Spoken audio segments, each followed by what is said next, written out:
Legal. Pessoal, bom dia. Vamos começar aqui mais um lançamento aqui do Atlas, né, edição 2021. Eu sou o Fábio Bittencourt, da assessoria de imprensa da Analítica Comunicação, assessoria de imprensa do Fórum Brasileiro de Segurança Pública. Eu estou aqui com o pessoal do IPEA, do Instituto Jones, do Santos Neves e do Fórum Brasileiro de Segurança Pública. Eu vou colocar todos os nomes aqui para vocês daqui a pouco na tela.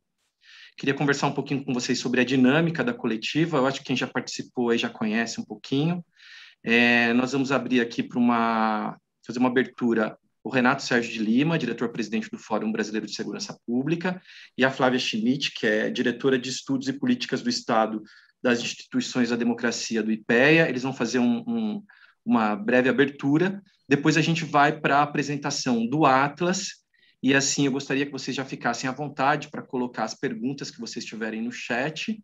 A gente vai acompanhar essas perguntas e, ao final da apresentação, a gente vai tentar juntar as perguntas que tiverem muita proximidade, que forem muito parecidas, para encaminhar para os pesquisadores, tá bom? A expectativa da gente começar agora, por volta das 10h10, essa coletiva, e terminar ali por volta do meio-dia, tá bom?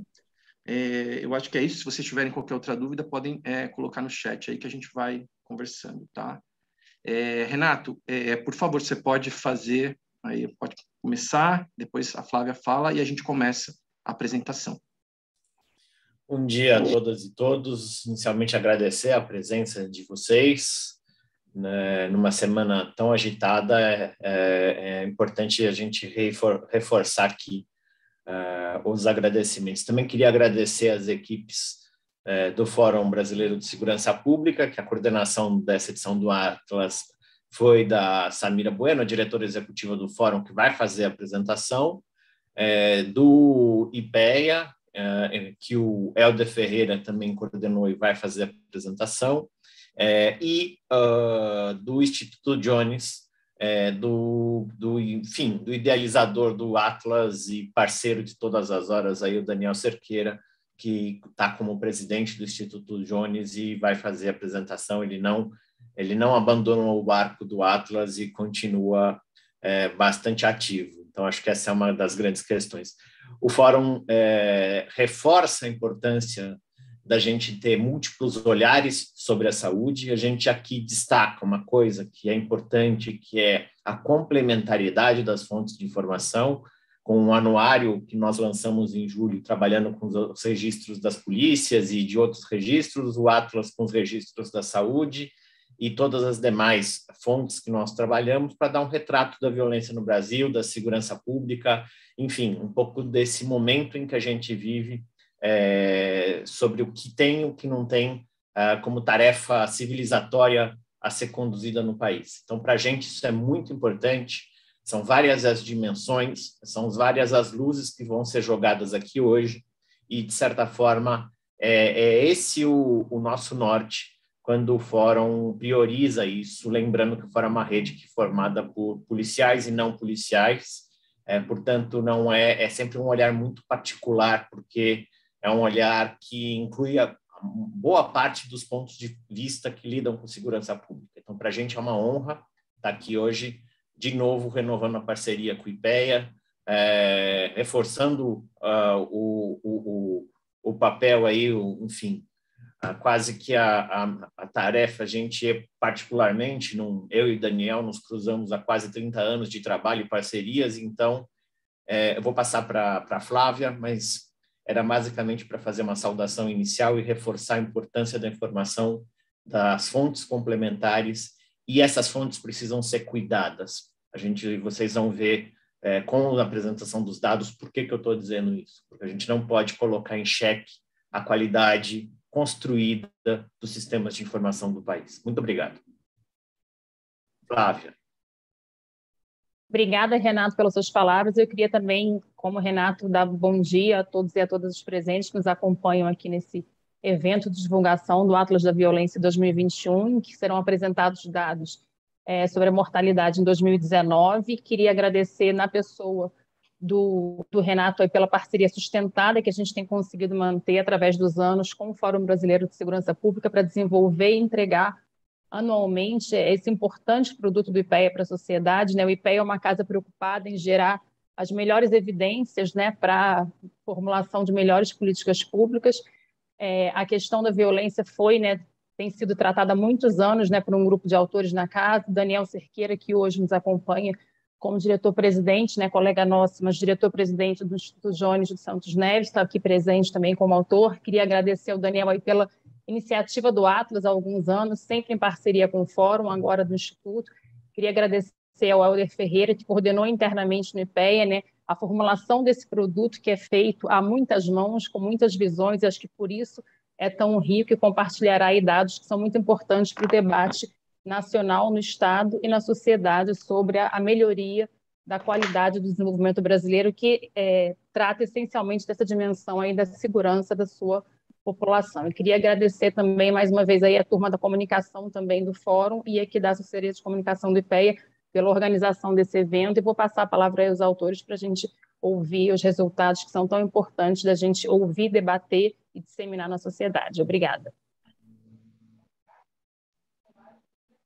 Daniel, antes de você prosseguir só, queria pedir para os jornalistas que estão na sala, se vocês puderem mudar o nome de vocês aí na telinha, para a gente saber dos veículos, se puder colocar, se for possível, colocar o nome e o veículo de onde nos ajuda aqui, nos facilita bastante, tá bom? Muito obrigado. Daniel, por favor.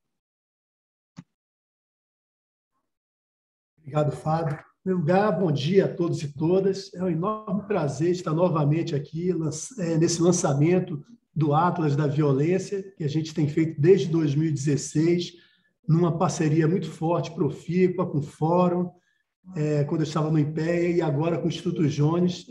Aqui no Instituto Jones é um prazer, é um orgulho de participar dessa trinca aqui para trazer dados importantes, análises importantes para a gente pensar o futuro do Brasil, a questão da violência e da paz no país, né? O Helder, você que vai passar a apresentação, o ano passado eu me lembro que eu falei da apresentação, pedi para passar as transparências, foi você? Daniel, acho que a Samira poderia passar. Pode, Samira? Samira, por favor. Posso sim, só alguém da equipe libera para eu poder compartilhar? Enquanto ela bota aí, só contando a história, que o ano passado eu falei das transparências e os jornalistas muito carinhosamente nas redes sociais falaram, brincaram, né? Mas não sabiam que eu estava, na verdade, antecipando tendências. Depois disso já veio o voto impresso e tudo mais, né? Então, eu estou da época das transparências ainda. Mas vamos aguardar aqui.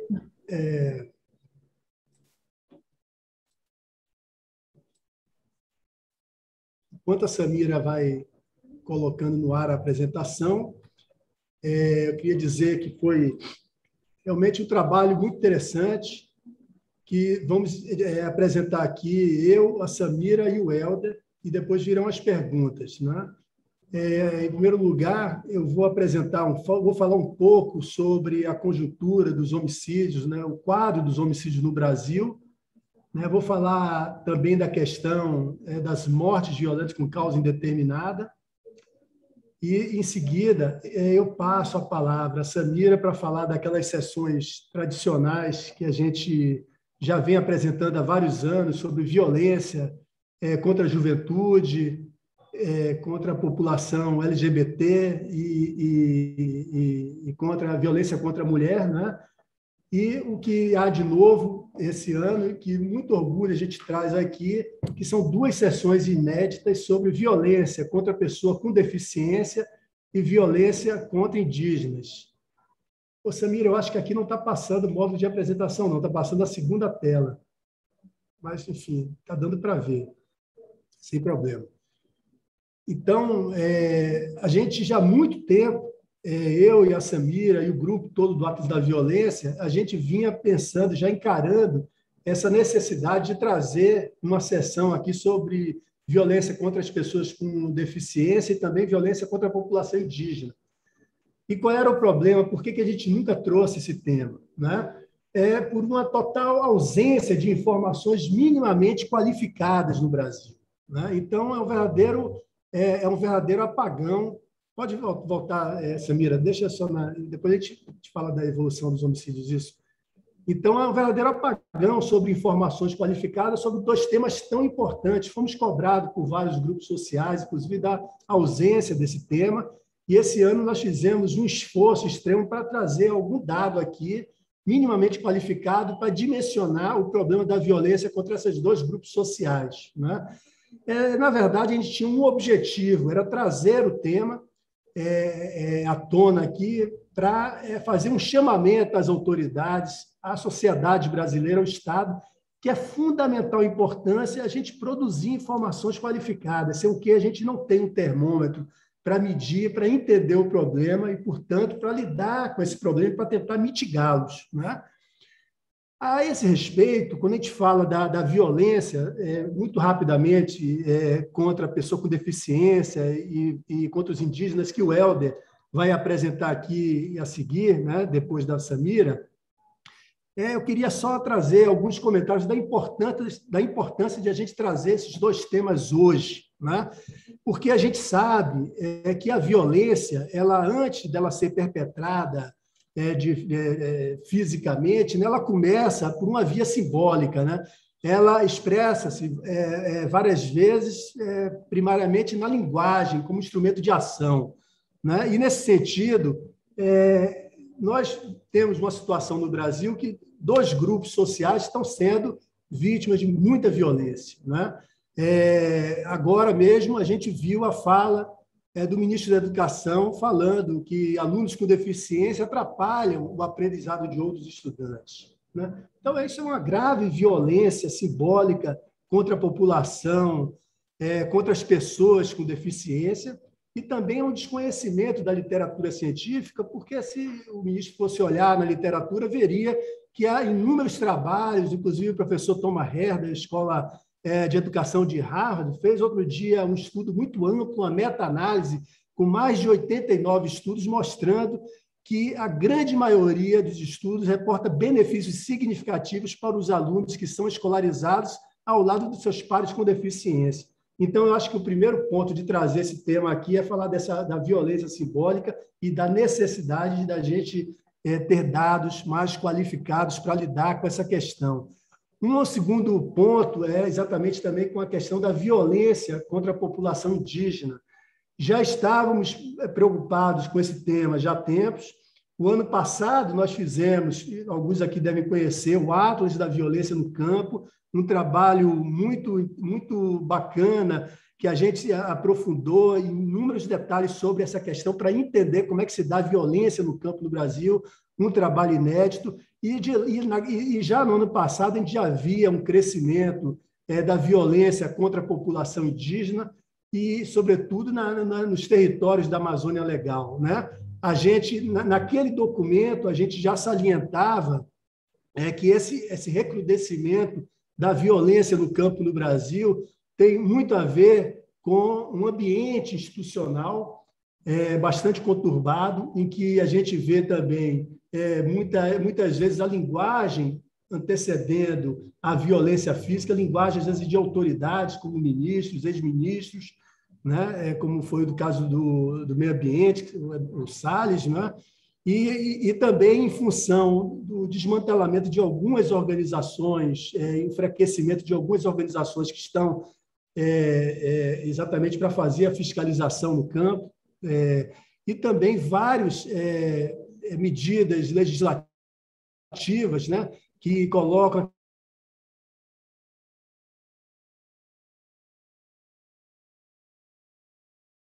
questão da exploração, né? E agora o marco temporal. Então, a gente traz esses dois temas que são de fundamental importância aqui, e o Helder vai trazer dados mais precisos sobre essas questões. Samira, por favor, vamos falar aqui rapidamente. Pode passar. Só para dar um pano de fundo sobre a evolução dos homicídios no Brasil nos últimos anos, né? O que a gente já vem percebendo e falando, inclusive em vários atlas anteriores, é que desde 2010 a violência letal ela veio gradativamente diminuindo no Brasil em cada vez mais unidades federativas. No entanto, até 2017, a gente não conseguia enxergar isso. Por quê? porque algumas unidades federativas, alguns estados no norte e nordeste do Brasil, estava tendo um número de mortes violentas, de homicídios muito grande, em função da guerra do narcotráfico, inclusive no corredor internacional do narcotráfico, que passa pelo Alto do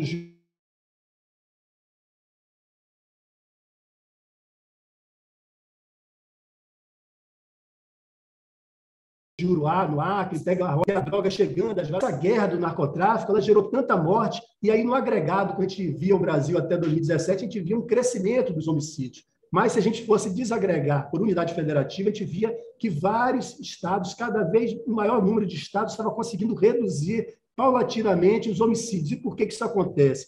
Há alguns motivos que explicam essa queda, alguns motivos de longo prazo, né?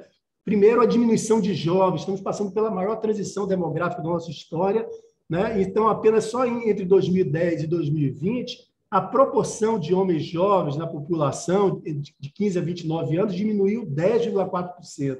Só esse fator aí teria um potencial de fazer diminuir em 20% a taxa de homicídio, segundo estudos que fizemos anteriormente, né?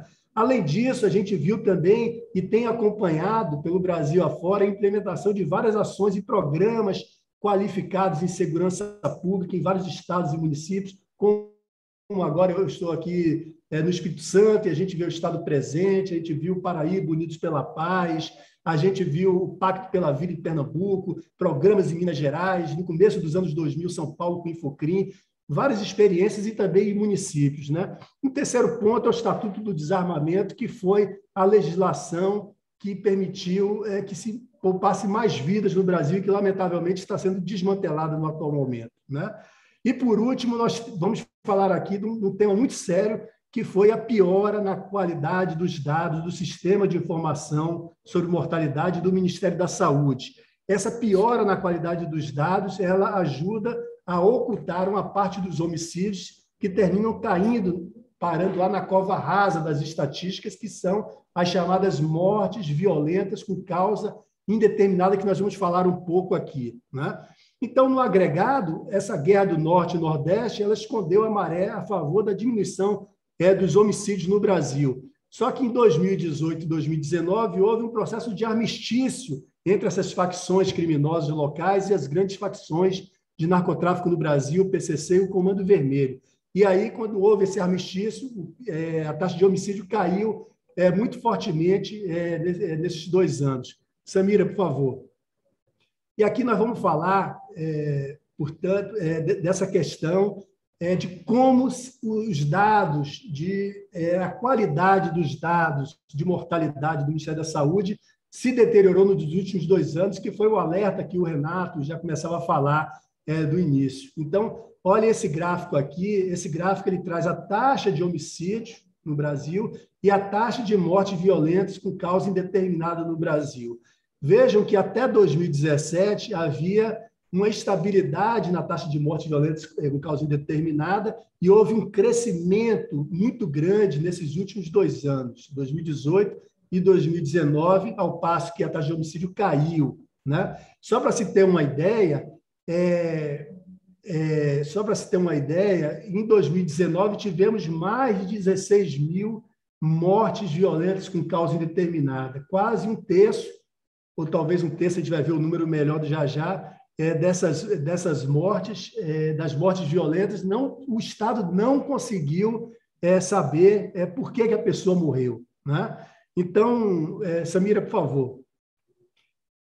Esse aqui é o gráfico exatamente dessa proporção das mortes violentas indeterminadas em relação ao total de mortes violentas no país. A gente vê que nunca antes na história desse país, pelo menos no período que temos dados estatísticos, a gente viu uma proporção de mortes violentas indeterminadas tão grande quanto nós estamos vendo nesse ano de 2019, mais de 16%. Então, se a gente comparar 2017 contra 2019, esse índice aumentou 88,7% nos últimos 2 anos. Eu considero que isso é um verdadeiro escândalo que nós temos que botar o dedo.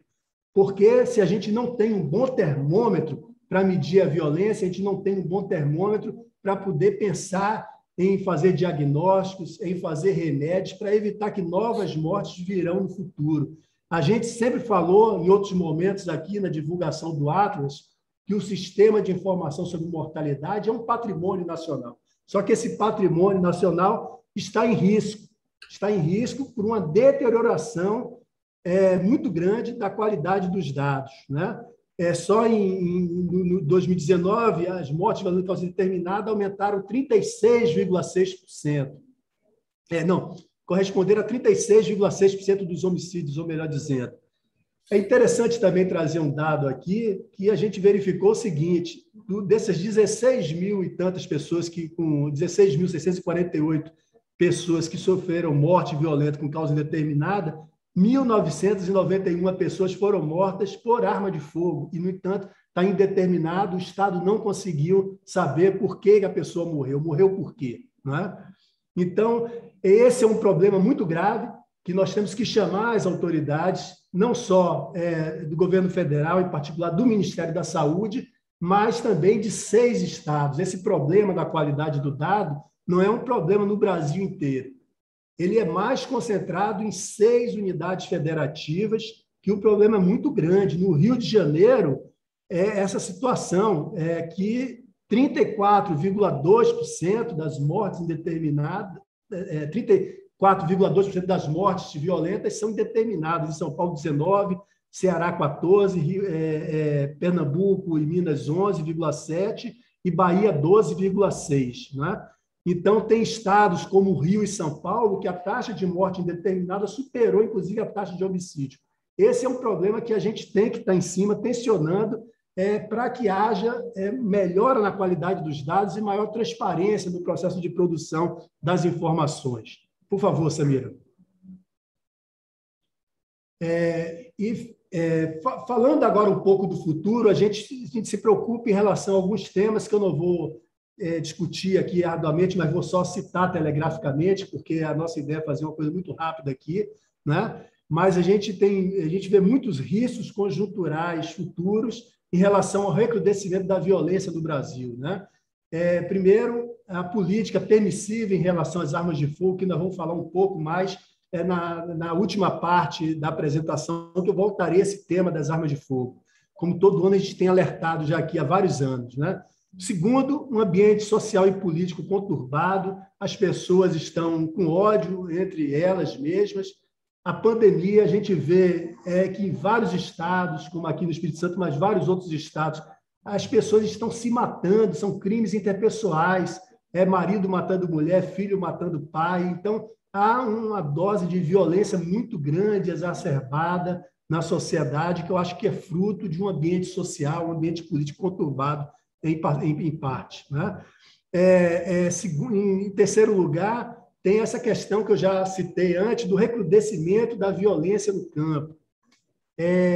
Um outro elemento que sempre no Fórum Brasileiro de Segurança Pública, no seu anuário brasileiro, sempre chama atenção, é a questão da violência policial. Né? A gente viu agora uma ação completamente desastrada, ilegal, irregular e que não foi punida, que foi a Operação de Jacarezinho, no Rio de Janeiro, que havia sido proibida pelo Supremo Tribunal Federal, onde várias pessoas morreram, uma ação completamente desastrada. Então, coibir, controlar o uso da força pelas polícias é fundamental e a gente vê um risco aí.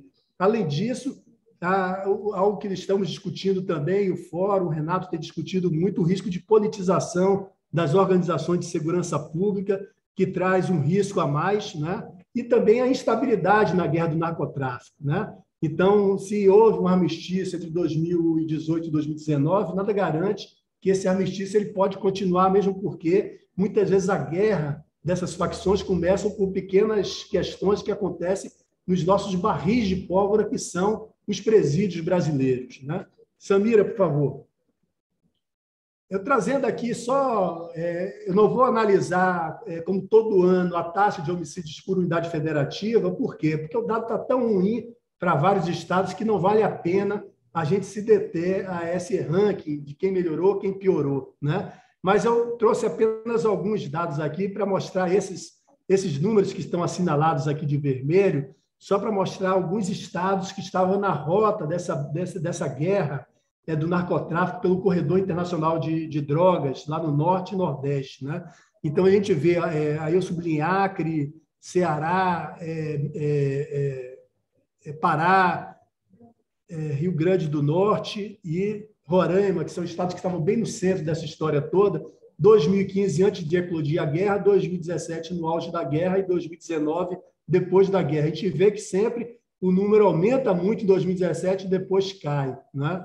Então, é isso que nós estamos falando do armistício na guerra das facções criminosas. Samira, por favor. E aí, eu passo a palavra à minha querida amiga, colega, companheira Samira, para nos falar de juventude. Obrigada, Daniel. Bom dia a todas, todos. Agradeço a presença de vocês. Vou retomar, então, a partir aqui do que o Daniel já apresentou, vou pegar esse gancho, porque eu acho que essa discussão ela é muito relevante para a gente entender períodos mais recentes do que está acontecendo no Brasil, do ponto de vista da violência letal, e em especial porque a população jovem é aquela que mais sofre com a violência, né? Então, o Daniel trouxe aqui mostrou esse pico de violência letal, especialmente no ano de 2017, em grande medida por conta, né, dessa guerra de facções, uma instabilidade muito grande, principalmente entre PCC e Comando Vermelho, e o que a gente percebe é que em vários estados, especialmente na região norte, a gente começa a ver um apaziguamento dessas disputas, mas também uma certa hegemonia de alguns grupos criminosos, como Comando Vermelho, no Pará, no Acre e em outros estados, e isso, de algum modo, nos ajuda a explicar essa melhoria dos índices entre 2018 e 2019, ainda que ela tenha que ser matizada por essa piora da qualidade da informação. Então, como o Daniel falou, a gente está evitando fazer grandes análises sobre essa oscilação entre 2018 e 2019, sobre essa possível queda da violência letal, porque o número de mortes sem causa definida é tão alto que fica muito difícil a gente fazer grandes afirmações em vários estados. De todo modo, quando a gente olha para esse período, né, mais longo, de 11 anos, a gente tem algumas conclusões que são reforçadas ano após ano, né? Eu não diria que a gente tem grandes novidades, porque a gente continua com o mesmo perfil, mas alguns cenários vão se acentuando. Então, a gente tem, no caso da juventude, a violência como a principal causa de mortalidade entre jovens, adolescentes e jovens no Brasil. Isso permanece. A gente tem uma geração inteira jogada fora, né, uma geração perdida, 333.330 adolescentes e jovens na faixa etária compreendida entre 15 e 29 anos, mortos nesse período, nos últimos 11 anos. Eles correspondem a 53% das vítimas de homicídio no período. A variação entre estados, ela varia, né? Ela é muito diferente. Então, vocês estão vendo aí que a taxa de homicídios de jovens caiu bastante em alguns estados, cresceu no Amazonas, mas, de todo modo, ela caiu na maior parte do país. Na verdade, não era isso que eu queria mostrar, gente, era esse, a taxa de homicídios de jovens por estado. Vocês vão ver que ela varia muito. Então, a taxa de homicídios de jovens em São Paulo é de 12,5 para o grupo de 100 mil jovens nessa faixa etária, varia até 101,8, que é a taxa do Amapá. Então, vocês podem perceber, a violência se distribui de forma muito desigual no país. A taxa média de violência entre jovens ficou em 45,8. Lembrando que a gente mostrou lá no início, a primeira transparência que o Daniel trouxe, falava que a taxa de homicídios no Brasil no último ano foi de 22,1 por grupo de 100 mil. Então, quando a gente olha para a população jovem, essa taxa já pula para 45, mas pode chegar até 101,8 por grupo de 100 mil no Amapá. No caso das mulheres, né, eu vou fazer aqui um grande resumo de alguns temas que a gente combinou na nossa divisão, e depois eu fico aberta para a gente falar um pouco mais sobre eles. No caso das mulheres, o mesmo cenário, né, um cenário em que a gente tem um agravamento de certas disparidades quando a gente está falando da violência de gênero. Foram 50.056 assassinatos de mulheres entre 2009 e 2019. No último ano, 67% das vítimas eram mulheres negras. O que a gente tem de diferente nesse cenário e como é que ele se distribui entre um estado e outro? Primeira coisa, assim como eu mostrei no gráfico que tinha as taxas de mortalidade de jovens, a gente percebe como ela é desigual, né? Como ela se distribui de forma desigual no país. Então, enquanto a taxa de mortalidade de mulheres média no Brasil foi de 3,5 para o grupo de 100 mil mulheres, a gente tem uma taxa em Roraima que chegou a 12,5 para o grupo de 100 mil mulheres. Vocês percebem que os quatro estados do norte concentram as piores taxas de letalidade para as mulheres brasileiras, Roraima, Acre, Amazonas e Pará.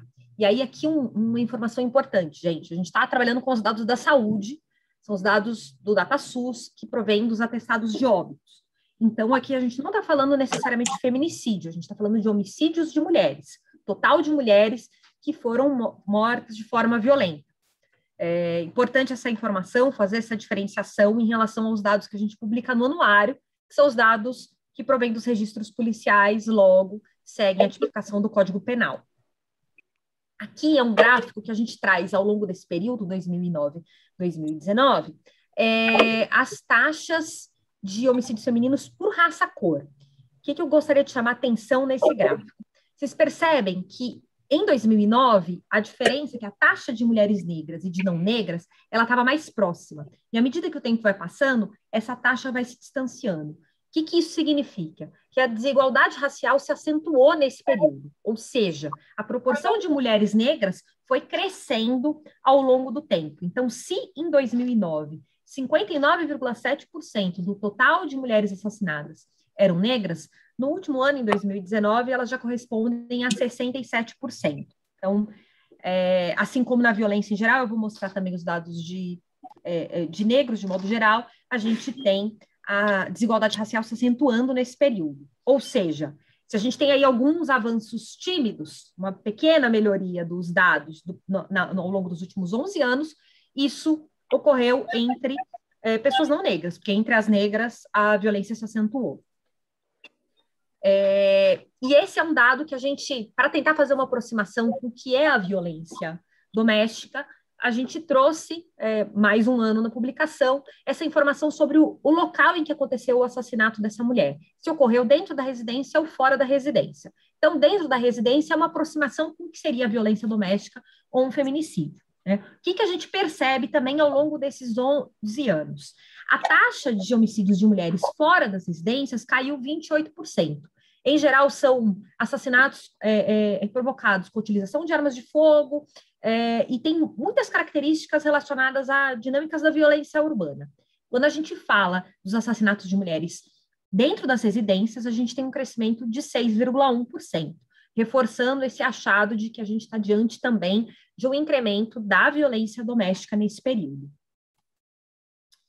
Do ponto de vista da desigualdade racial, de todos os assassinatos do Brasil, a gente falou um pouco dos jovens, falou do recorte de gênero para olhar especificamente para as mulheres. Quando a gente fala do recorte racial, a desigualdade impera nesse período todo, né? E a gente tem definido como dois Brasis diferentes. Tem o Brasil da população negra, em que a taxa de homicídios é de 29,2 por grupo de 100 mil habitantes, e a gente tem o Brasil da população não negra, em que a taxa de homicídios é de 11,2 por grupo de 100 mil.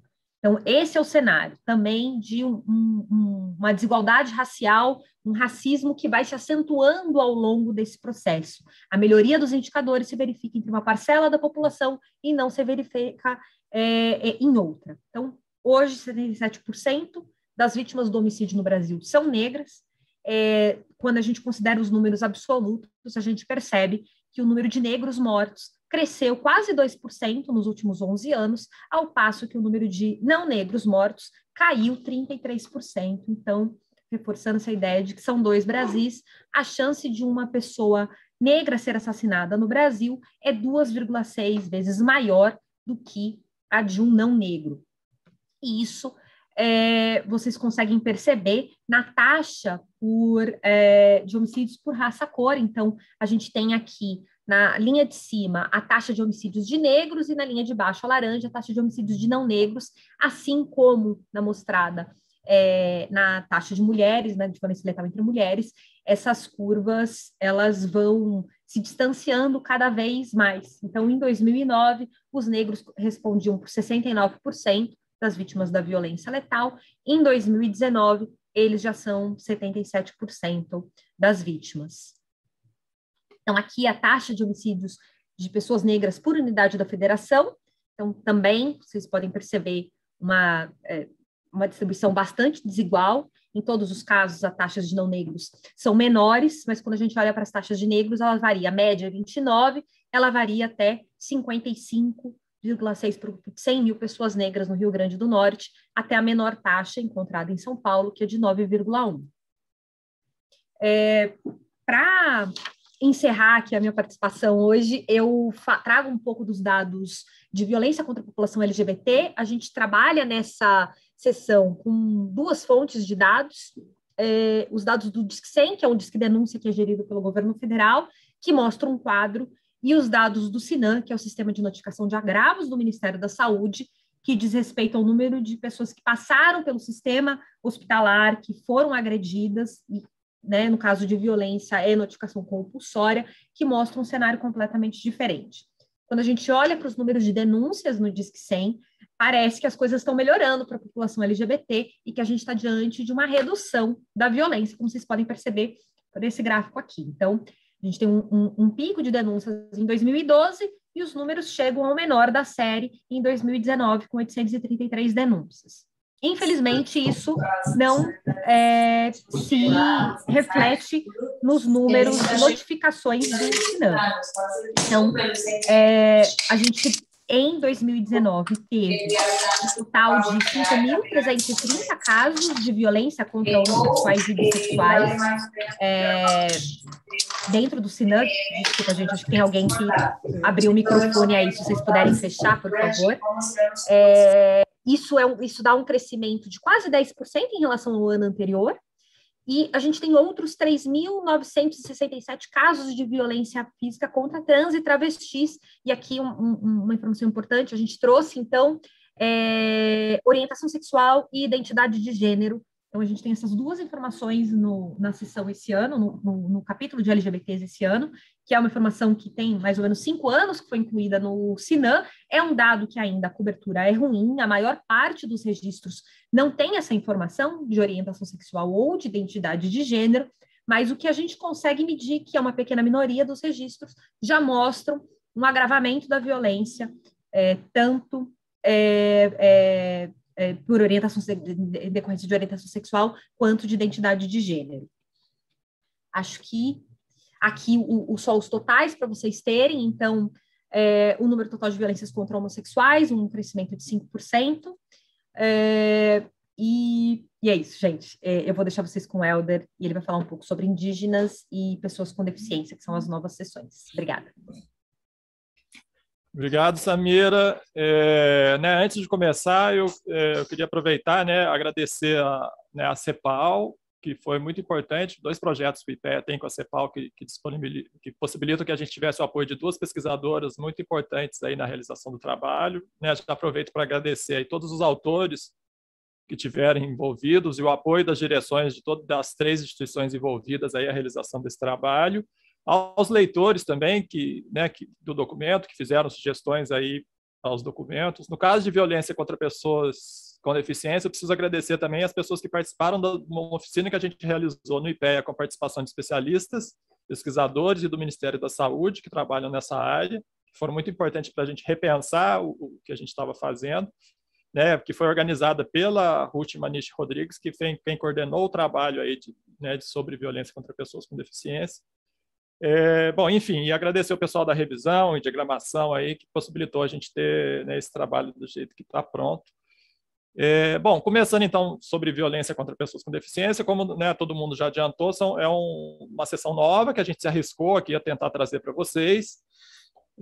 Queria falar primeiro então da definição de pessoas com deficiência, da Convenção Internacional dos Direitos da Pessoa com Deficiência, que traz que a deficiência está ligada a impedimentos de longo prazo de natureza física, mental, intelectual, sensorial, que isso, em relação a diversas barreiras, podem obstruir a participação da pessoa com deficiência de forma plena e efetiva na sociedade e em igualdade de condições com as demais pessoas. A literatura aponta que esse é um conceito em evolução.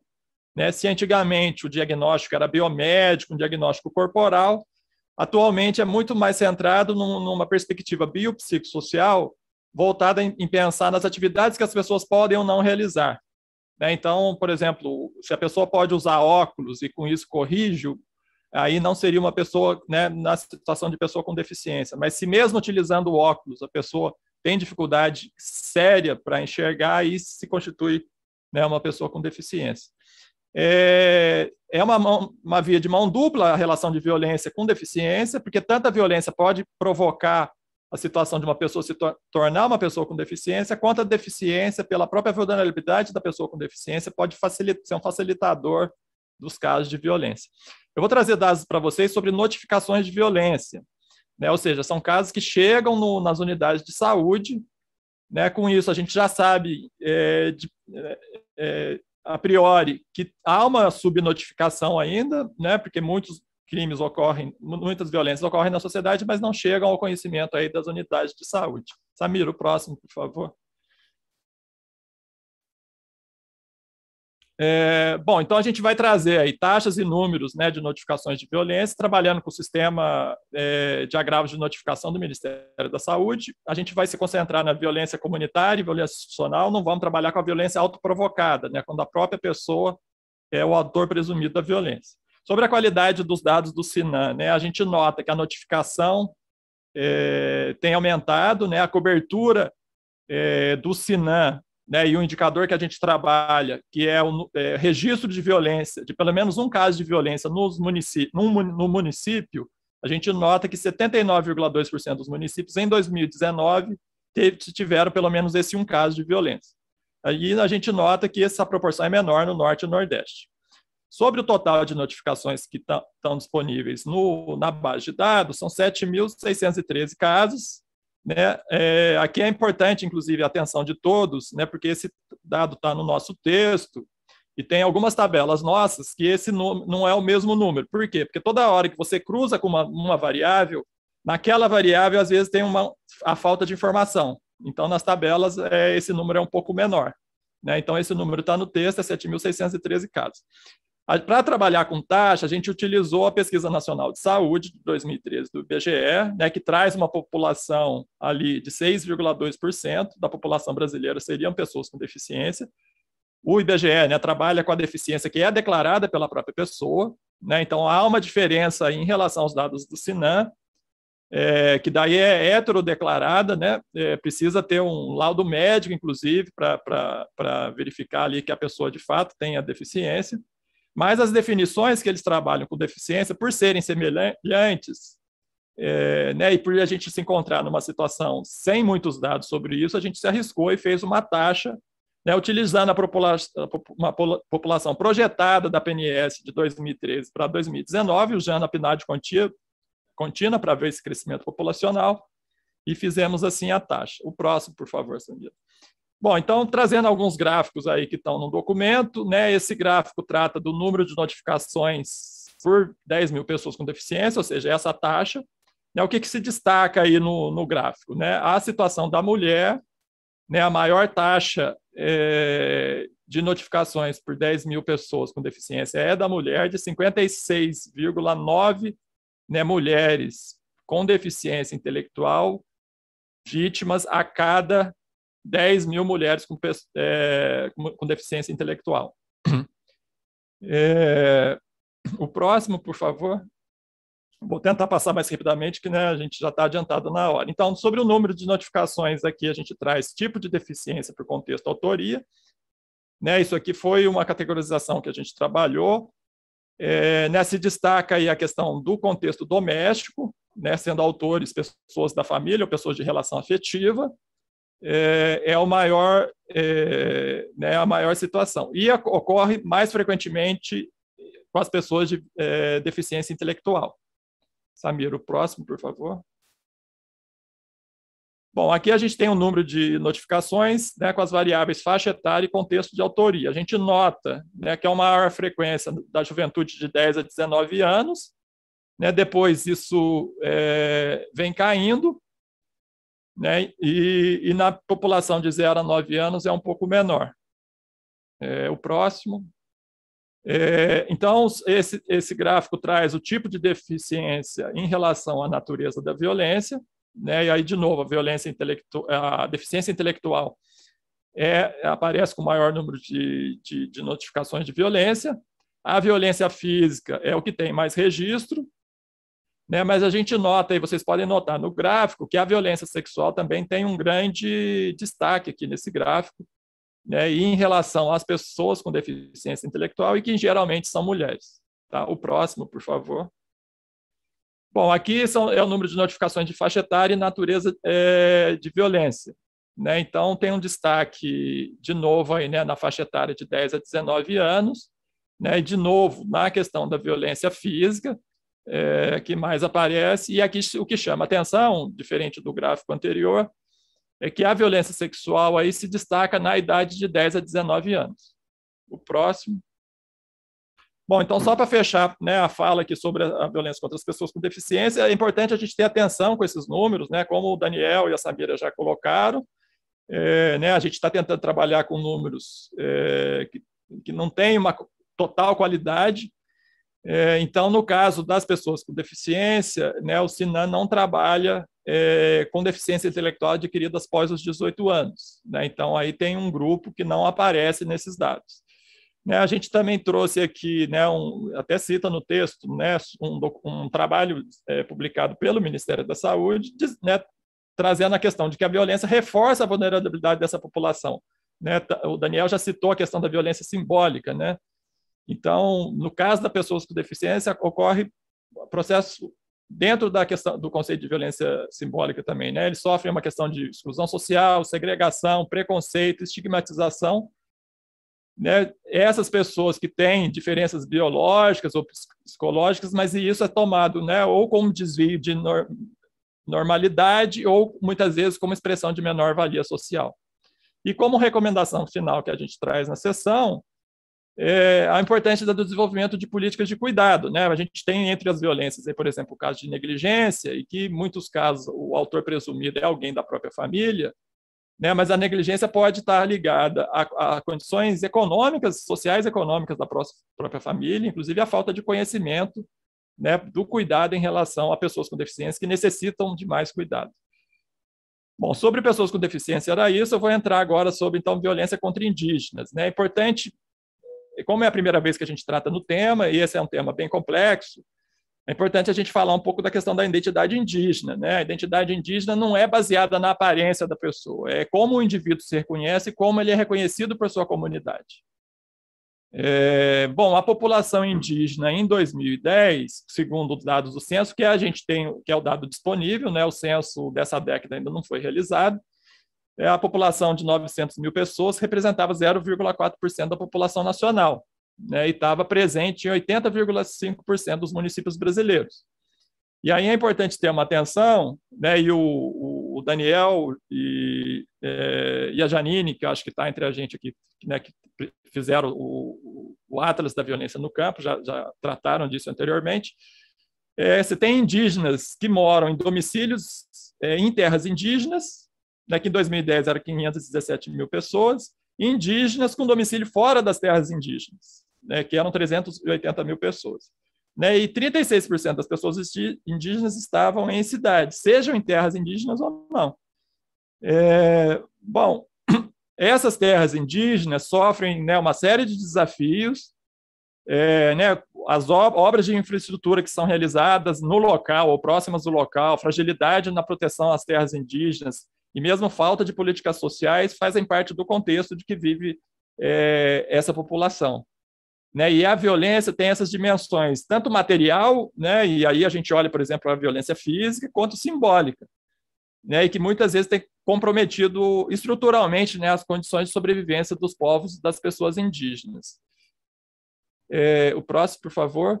Bom, para entrar, né, da gente trazer dados sobre violência, a gente não é o primeiro a trabalhar com isso. Né, o CIMI, né, uma organização da sociedade civil, produz relatórios há anos sobre isso. Né, e nos dados referentes a 2019, eles destacaram, né, 256 casos de invasões possessórias, exploração ilegal de recursos e danos ao patrimônio, Isso ocorrido em 151 terras indígenas de 143 povos, em 23 estados, né, bem espalhado pelo Brasil, e eles verificaram um aumento desses casos de 134,9%. No mesmo período, eles registraram 113 assassinatos, né, e 20 homicídios culposos, e somado a outros casos de violência contra a pessoa indígena, totalizavam 277 casos em 2019, que é o dobro do de 2018. O número do SIM que a gente traz, e aqui eu quis, né, traçar uma comparação, ele é um pouco superior, né? Eles registraram 113 assassinatos e nós estamos com 186 homicídios de pessoas indígenas. Mas é importante a gente falar que o número deles, né, o levantamento é feito caso a caso, através de denúncias de violência, e no caso do Sistema de Informações de Mortalidade, a gente olha o registro de uma vítima que é uma pessoa indígena.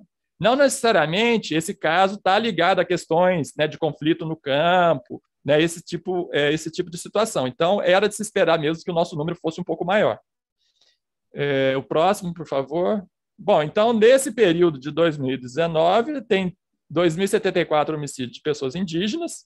A gente tentou tratar de taxas de homicídio, né, porque é sempre importante você olhar os homicídios em relação à população, mas trouxe também números de homicídios, porque tem alguns estados que o número que está disponível no CIEM é muito pequeno, e uma pequena variação, né, num número tão pequeno produz uma explosão, muitas vezes, na taxa de homicídios. Então, tem que ter atenção a isso. A gente tratou, né, do convencional, uma taxa, né, geralmente que se usa, que é o total de óbitos de indígenas sobre o total da população indígena, mas a gente tentou regionalizar também, né, aí a partir, inclusive, da experiência lá do Atlas do Campo, da violência no campo. Né? A gente trabalhou com taxa de violência em municípios com terras indígenas e taxa de homicídios em municípios sem terras indígenas. O próximo, por favor. Bom, aí só para mostrar para vocês, né, a comparação, esse gráfico traz a comparação da taxa de homicídios do Brasil, que daí eu não trago o número aqui, que é a linha azul, e ela se aproximando, né, da taxa de homicídios de pessoas indígenas, né, que no período cresceu, né, de 15 para 18,3 homicídios a cada 100 mil habitantes, enquanto a taxa brasileira caiu no período. O próximo, por favor. Bom, aqui, então, a gente traz no mapa, né, a taxa de homicídios de indígenas por unidade da federação, né, aí chama muita atenção aí o Rio Grande do Norte, que tem uma taxa alta, mas o Rio Grande do Norte é um daqueles estados, como eu disse para vocês, que tem um número baixo absoluto. Então, né, uma pequena variação apenas de um caso aí, né, pode levar a uma alta taxa de homicídio. Já o Mato Grosso do Sul, não. O Mato Grosso do Sul tem uma taxa, né, de 44,8 homicídios por 100 mil pessoas indígenas e tem 39 casos registrados no SIM. O próximo, por favor. Esse outro mapa, inclusive a gente tenta trazer no mapa aí as áreas indígenas, é a taxa de indígenas em municípios com terras indígenas, né? Então, de novo, tem alguns estados que têm uma taxa alta, né, mas com número absoluto baixo, com poucos registros, né, o que pode afetar aí a taxa. Mas a gente tem o estado do Mato Grosso do Sul e do Amazonas que tem taxas de homicídios superiores a 30 por 100 mil habitantes. O próximo. Bom, e por fim, esse é o mapa, né, de taxa de homicídios em municípios. O próximo, por favor, não entrou? Ou ele está repetido, desculpe. Bom, então, não entrou o último. O último mapa era só o de municípios sem TI. Aí as taxas são bem menores. Né? Tem uma questão nesse registro de municípios, porque muitas vezes o dado também ele tem os municípios ignorados lá na base. O que é isso? São municípios, são pessoas, são óbitos que não se tem a informação do município, né, de residência da vítima. Bom, para fechar, então, né, é importante ter em mente que a violência contra indígena é uma violência multidimensional. A gente falou bastante aqui da questão dessa violência simbólica, né, que é uma violência latente, e é sobre ela, muitas vezes, que se ergue a violência aberta e crua, né, contra os povos indígenas, muito em cima, né, do racismo, do preconceito.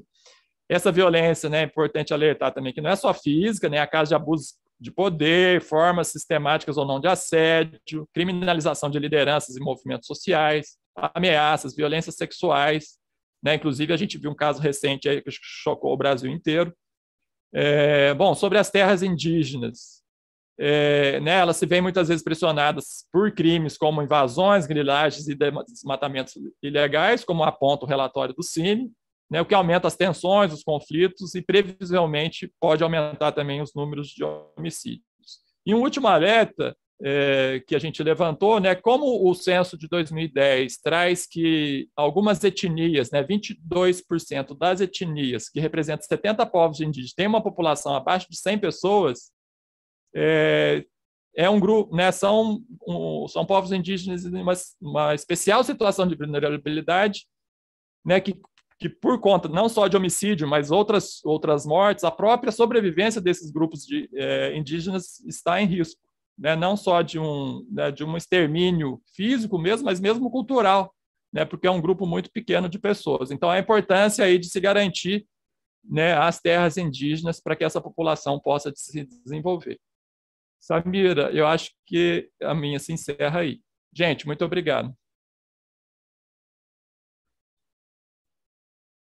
Então, eu vou falar um pouco desse tema que nos é muito caro no IPEA e no Fórum Brasileiro de Segurança Pública e também agora no Instituto Jones, do Santos Neves, né?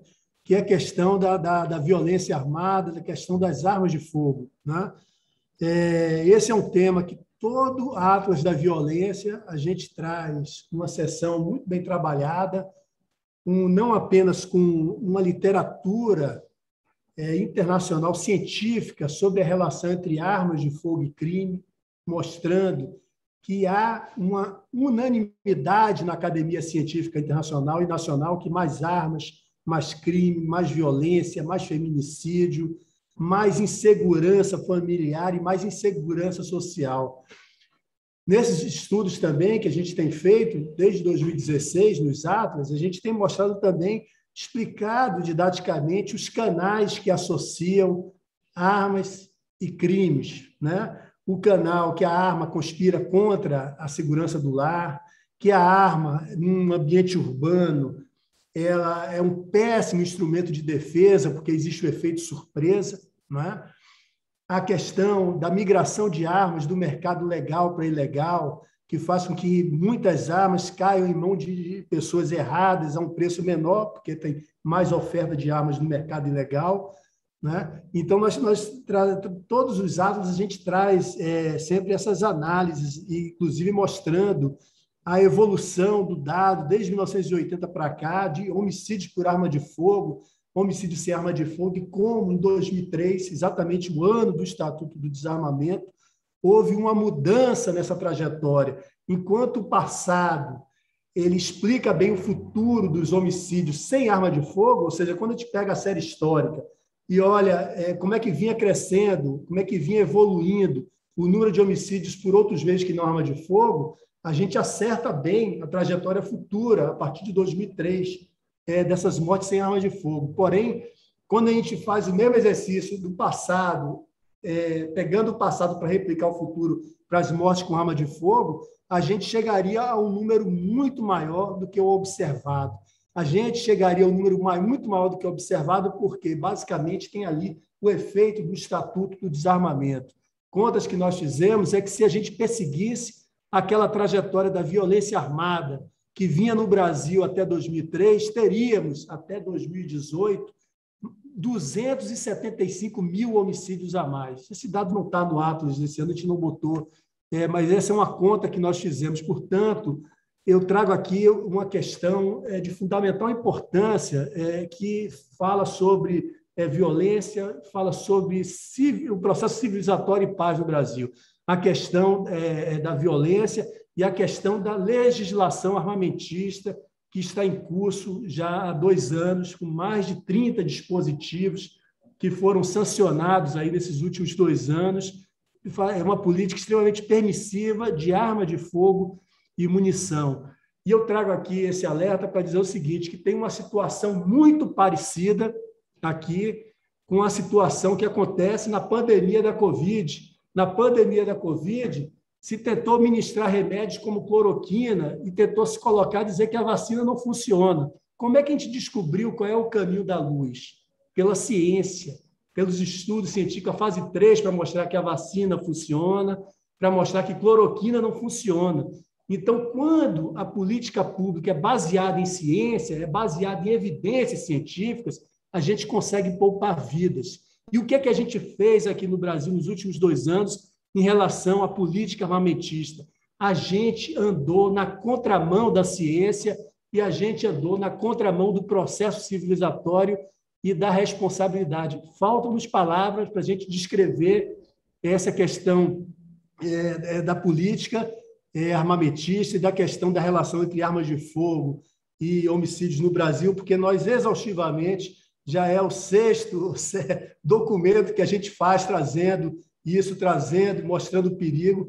E a questão que nós temos hoje é tão grave, porque esse número que o Fórum Brasileiro de Segurança Pública mostrou no anuário do crescimento, que mais do que dobrou o número de licenças de armas, né?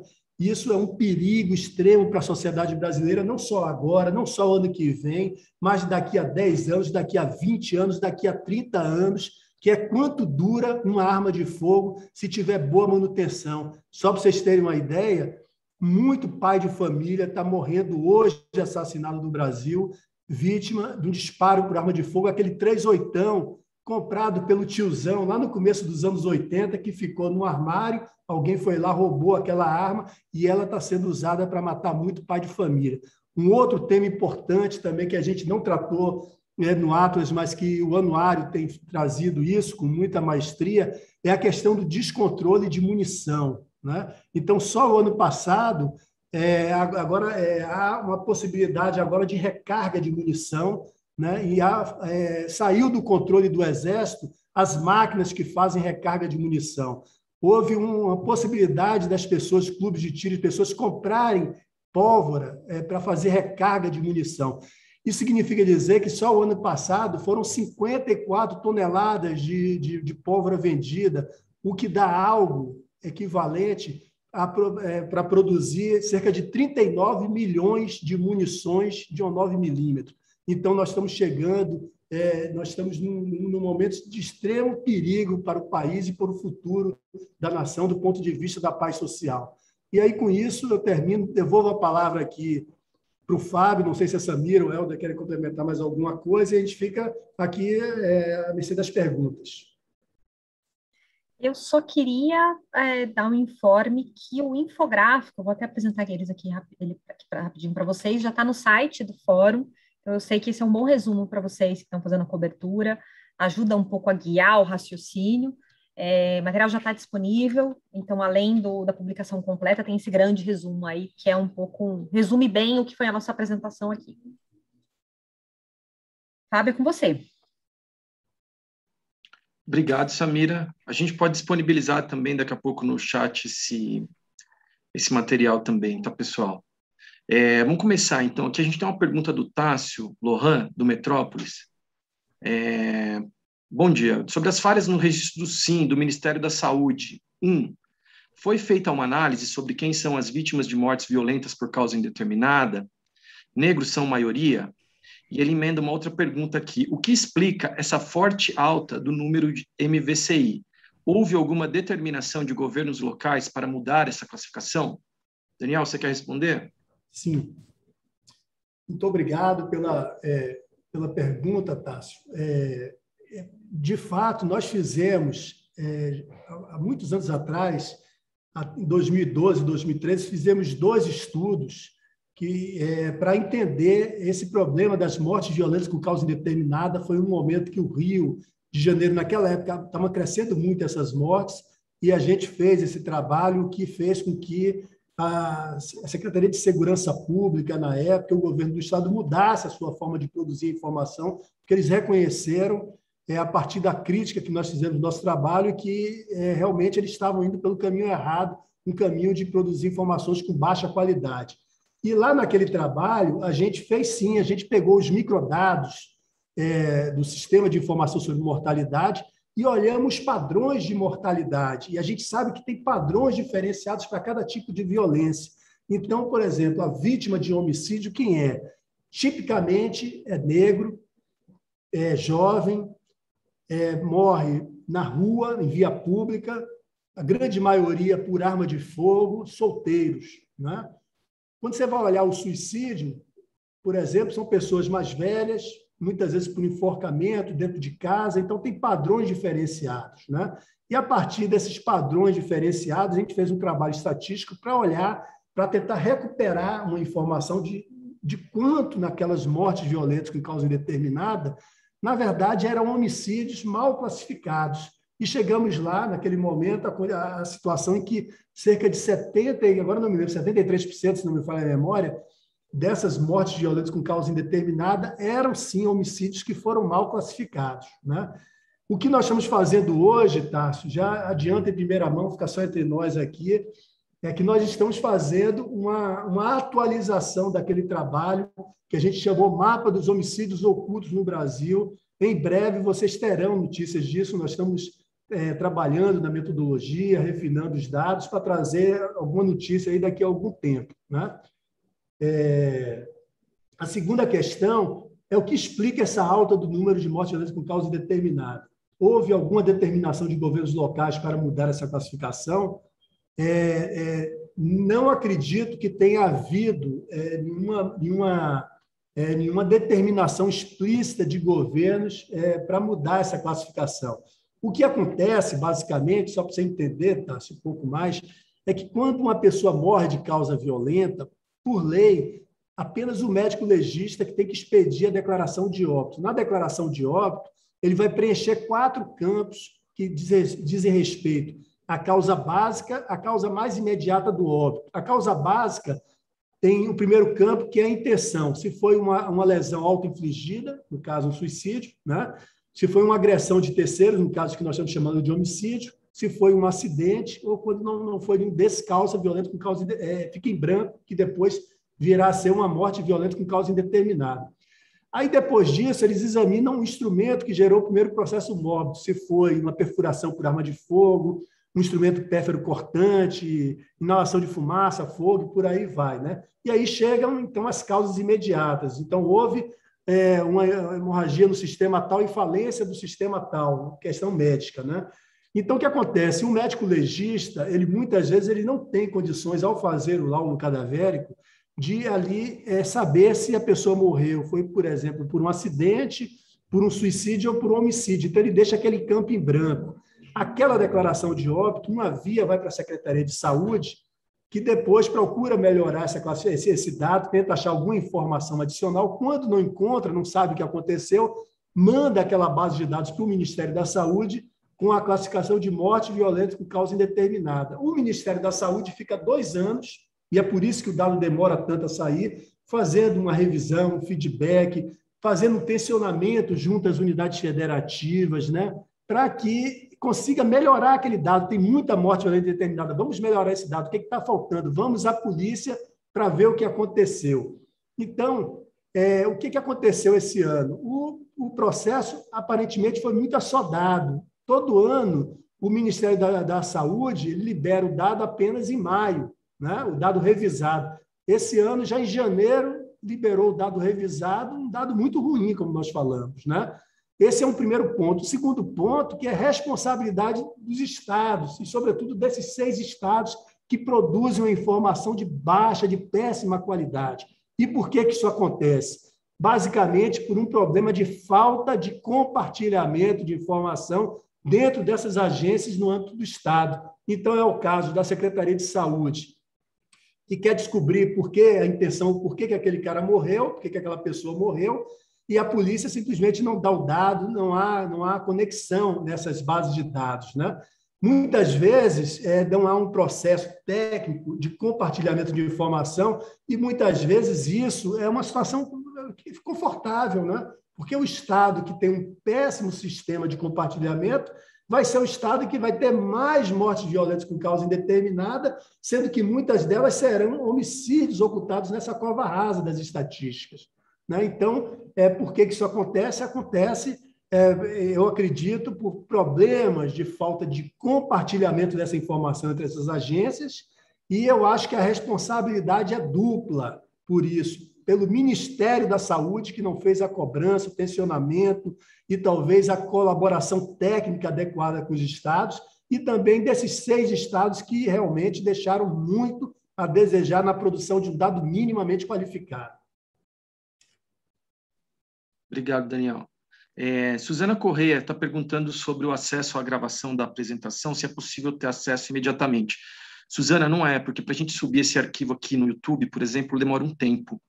Então, eu vou precisar pedir para vocês terem um pouco de paciência. Eu acredito que em 2 ou 3 horas a gente vai ter esse arquivo disponível no nosso canal do YouTube, tá? Depois eu passo o endereço para vocês aqui. Tem uma pergunta aqui, agora, do Jean Brandão, sobre a análise da violência contra a mulher. Ele está falando o seguinte: aumentou a taxa de mortalidade dentro de casa? Dá para fazer uma relação sobre a impunidade contra quem provoca esta violência, que geralmente envolve alguém da família? Acho que ele está meio nessa linha. Samira, acho que é para você, essa relação entre impunidade e violência por estar dentro da família.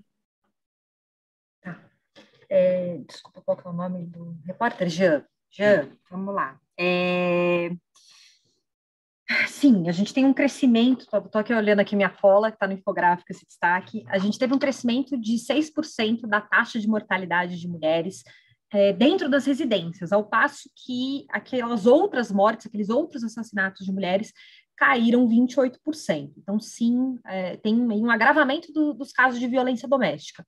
Sobre essa relação com a impunidade, é muito difícil a gente fazer essa afirmação, até porque a gente tem dados muito precários sobre o tema. A gente precisa lembrar que em 2015 o Brasil tipificou o feminicídio, né? Hoje, o feminicídio é uma qualificadora do homicídio doloso, tem um agravamento de pena para feminicidas. Então, eu diria que do ponto de vista normativo, né, de legislação penal, a gente tem um avanço no sentido de agravar a punição para feminicidas. E a gente também está passando por um processo muito longo, né? Acho que tem pelo menos 15 anos, esse ano que a gente comemora os 15 anos da Lei Maria da Penha, marca também 15 anos de uma mudança de paradigma, não só da legislação, mas na concepção da sociedade brasileira no enfrentamento à violência doméstica e familiar. Então, me parece que é um tema que entrou na agenda, que a sociedade brasileira é menos tolerante. Hoje, quando a gente fala sobre briga de marido e mulher, a maior parte da sociedade já entende que tem que meter a colher sim, que é algo que não deve ser mantido na esfera privada, mas claro que o Brasil ainda concentra índices de esclarecimento de homicídios muito baixos, que existe uma lentidão do sistema de justiça para julgar e punir autores de violência, da violência letal como um todo. Então, isso é desafiador. Mas eu sempre acho que quando a gente está falando da violência baseada em gênero, a gente não pode esquecer que o principal é a prevenção, né? Uma mudança de mentalidade, é mudar essa cultura que é machista, que é patriarcal, que estimula e tolera, naturaliza a violência contra a mulher. Então, são muitos os desafios. A gente está diante de um incremento da violência, especialmente da doméstica e da familiar, mas a gente também não pode esquecer dos avanços, e eles foram vários ao longo dos últimos 15 anos. Agora a gente tem aqui uma resposta da Lola, uma pergunta da Lola Ferreira, do UOL. A Lola quer saber sobre as taxas por unidades da federação. Está perguntando: há alguma explicação para a alta de homicídios no Amazonas na contramão das outras unidades da federação? Quem quer pegar? Daniel, Helder? Posso responder? Daniel, por favor.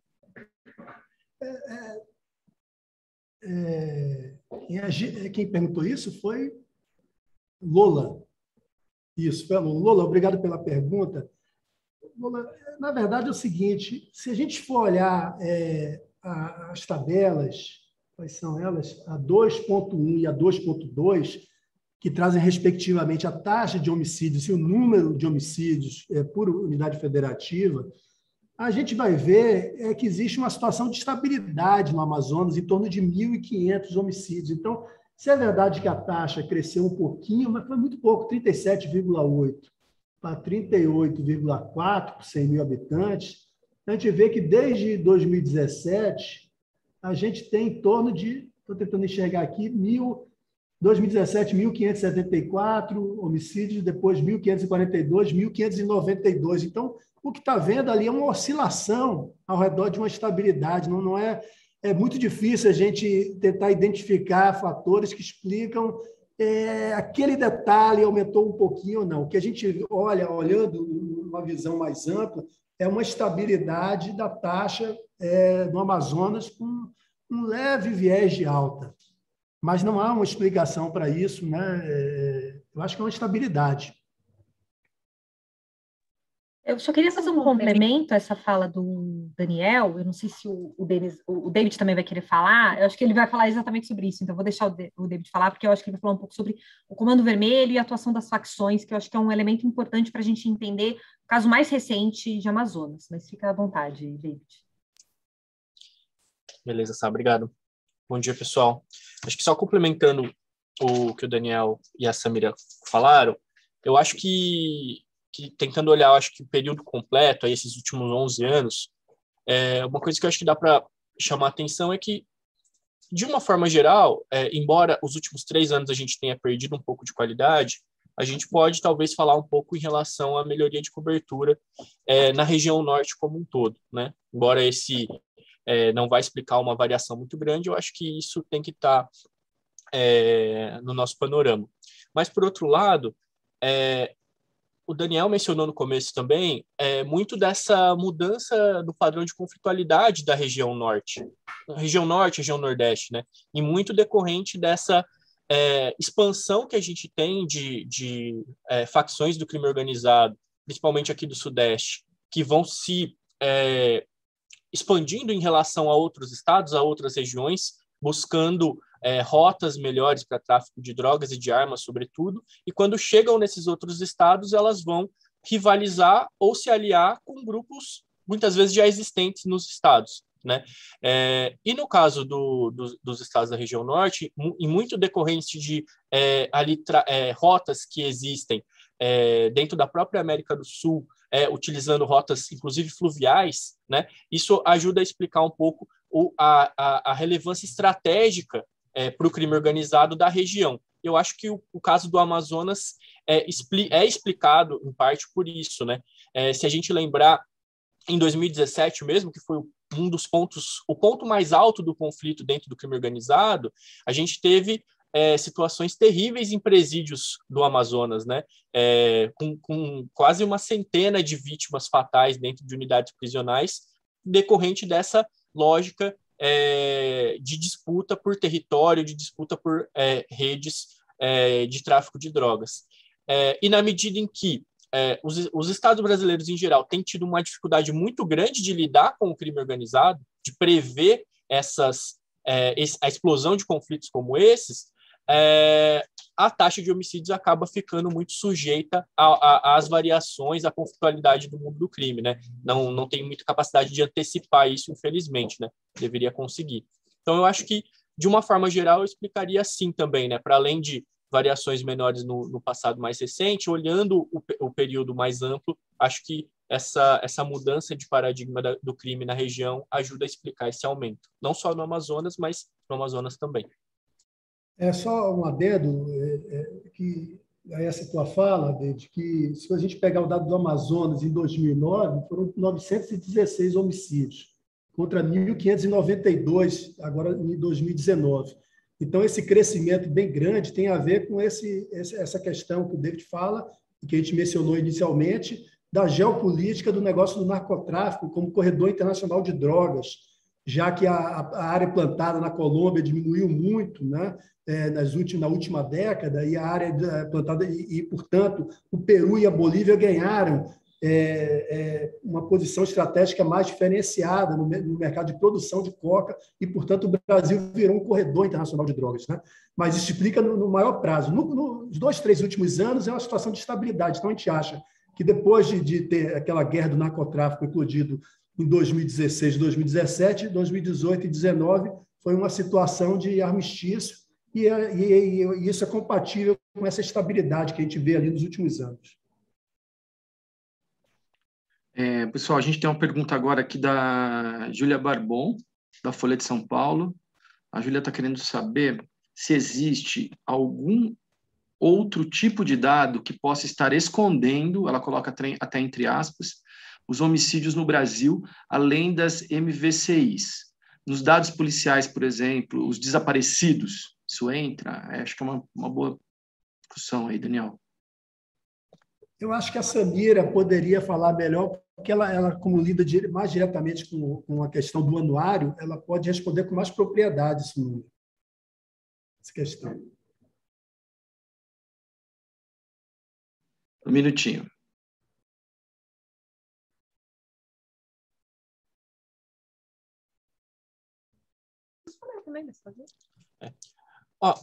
Vou tentar fazer um comentário aqui enquanto a Samira estava chegando aqui.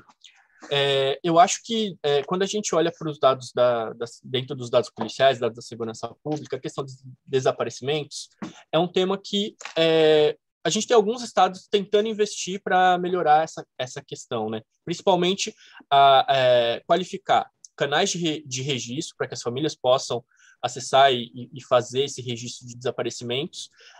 E alguns estados, como, por exemplo, o Distrito Federal, por meio da Polícia Civil, principalmente, mas aqui no estado de São Paulo também, numa parceria do Ministério Público com a Polícia Civil, tem programas para tentar, inclusive, fazer esse monitoramento dessas pessoas desaparecidas, quais as que foram encontradas, entre as desaparecidas, quais delas, qual era o perfil desse desaparecimento, porque você verifica, principalmente nesses desaparecimentos que depois são identificados, né? As pessoas são encontradas. Tem um perfil muito forte ali de adolescentes. Então, a depender do perfil da vitimização, né? Do perfil dos desaparecidos, você consegue ter uma ideia um pouco melhor a respeito do que representa esse número de desaparecimentos. Então, acho que, de uma forma geral, a gente tem que ter um cuidado, né? Tem que estar sempre monitorando essa informação de desaparecimentos.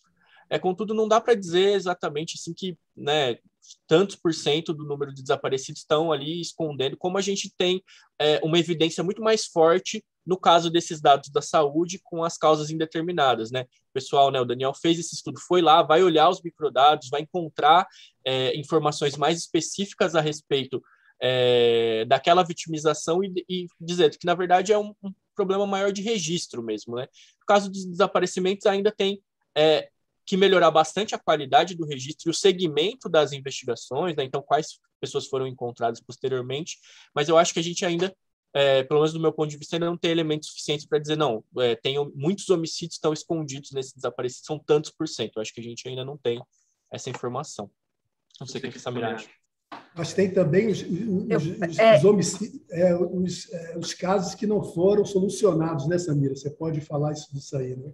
Gente, desculpa, eu fui pegar um pão de queijo, que eu tô morrendo de fome. Sim, tem... vamos lá, Júlia. Bom te ver aqui. Tem, acho que, 3 categorias que esses dados... Pode ter homicídios que não estão aparecendo na conta, na estatística total. Os desaparecimentos, como você citou, a gente tem casos de desaparecimentos forçados, mas é difícil a gente fazer essa distinção dentro do total, né? No ano passado foram mais de 60 mil desaparecimentos. Você tem casos de desaparecimentos que são adolescentes que fogem de casa e voltam, você tem desaparecimentos de pessoas com algum tipo de transtorno mental que ficam em situação de rua, e você tem os desaparecimentos forçados, que são pessoas que são executadas e depois, às vezes, se um dia forem encontradas, acabam sendo encontradas numa vala, num cemitério clandestino. A gente tem as mortes a esclarecer, mortes suspeitas. Isso, o que entra nessa contabilidade varia de um estado para o outro. Então, no caso da saúde, a gente fala de um sistema tão consolidado porque a gente tem dados que seguem a classificação internacional de doenças. Hoje a gente está na CID-10. Então, o Brasil e outros países do mundo classificam exatamente da mesma forma. No caso da segurança pública, isso não existe. Então, o conceito de morte suspeita ou morte a esclarecer varia de um estado para o outro. Tem estados que vão colocar só casos em que você tem a indicação de uma morte violenta, como é o caso na saúde das mortes sem a causa definida. A gente está falando de uma morte violenta. Mas tem estados em que casos, por exemplo, de uma pessoa que teve um mal súbito na rua vai estar dentro de morte suspeita porque pode ter sido um infarto, por exemplo. Então, é uma contabilidade muito difusa e confusa, eu diria. E a gente tem os encontros de cadáver, que às vezes entram aí também numa contabilidade paralela e que muitas vezes são homicídios. Então, é possível que os dados de homicídios, a partir do que a gente tem do cenário dos registros policiais, seja maior do que a gente consegue contabilizar? É muito provável. Qual que é o nosso grande desafio hoje? Que os dados dos registros policiais, que são um sistema muito mais recente, na verdade nem é exatamente um sistema, o fórum faz essa coleta de dados através da lei junto às polícias de cada estado, então isso não está consolidado num sistema nacional, o Cinesp ainda não tem todas as informações de mortalidade disponíveis no site do Ministério da Justiça, e esses dados já são maiores do que está apontando o Registro da Saúde, que é um sistema tão tradicional, que sempre foi tido como de grande qualidade. Então, acho que esse é o maior risco para conectar um pouco com a fala do Daniel no início da coletiva. Samira, só um tema também que eu acho que é importante trazer, que também a gente não sabe elucidar, né?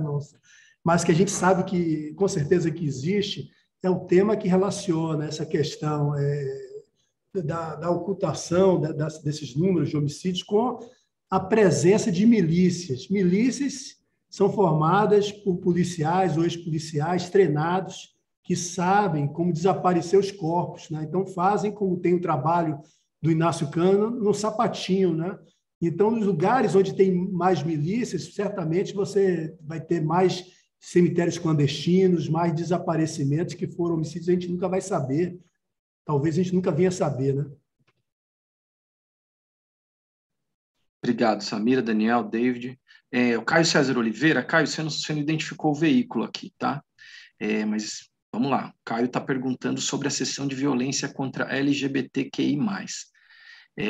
Faz duas perguntas. Na sessão de violência contra transexuais, não há um ranqueamento de como a violência se manifesta entre estados.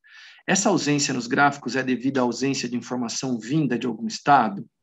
Primeira pergunta. 2, mesmo com a tipificação de crime como homotransfobia, não é possível locar quais regiões são mais violentas para a população LGBTQI+, baseado em registros? Então, ele está apontando também se é possível dizer quais regiões são mais violentas a partir dos registros. Quem pode responder essa? Acho que eu, Fábio. O Denis Pacheco, por favor, Denis. Bom dia, agradeço pela pergunta. Como nós tratamos no texto, né, os dados de LGBTQI+, têm uma grande precariedade.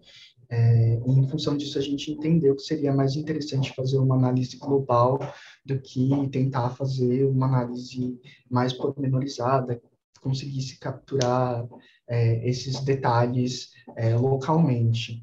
O que a gente entende? Que a saúde tem uma dificuldade muito grande, né, de classificar as vítimas, existe uma dificuldade inerente à própria forma como o formulário foi concebido, e a gente acaba tendo, então, uma sobreposição de vítimas homossexuais e bissexuais às vítimas trans e travestis, existem dificuldades em relação ao isolamento também dos casos de violência autoprovocada, e esses problemas eles acabam se arrastando para a estatística, enfim, acabam trazendo problemas para a consolidação do dado.